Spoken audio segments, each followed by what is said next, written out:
We're at Harrison Radiator in Marine City, Ohio. This is a building I worked in. I worked here for 30 years. I retired here. I had my grandfather retired from here. I have aunts and uncles that retired from here. And I was hoping that my son would be able to retire from here.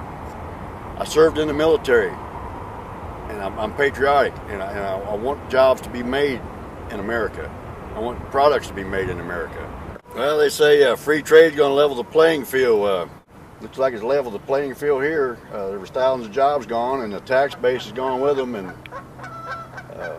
now the state's cutting down on funding and to the communities, and property taxes are getting higher because they don't have any place else to go to get their money except for property owners.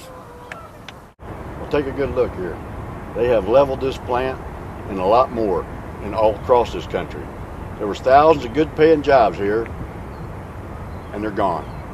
I wonder where my son is going to get a job. I wonder where my grandson is going to get a job. I'm sure there's thousands of people in this country, should be millions of people in this country, wondering where their children are going to work.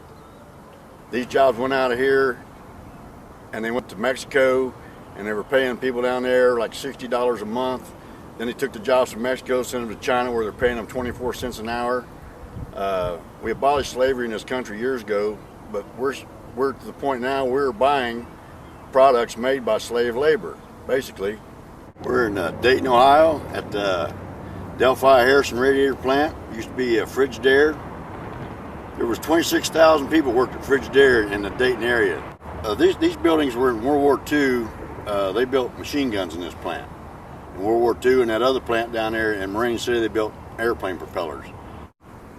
Most of the people worked here were patriots and served in the military. And if the people that owned these plants and moved them were as patriotic as the people that worked here, they'd probably still be here. Look around. This is not the only plant in this country that looks like this. Doing this to our communities is not patriotic at all. It's definitely un-American. Somebody's got to go to Congress and vote against these free trade agreements, because it's not free trade. There's no free trade at all. It's not even fair trade. It's time for people to stand up and say something. Get out and vote. Protect your country. Be a patriot. I'm going to try to save every American job I can possibly save. Make sure it don't go overseas.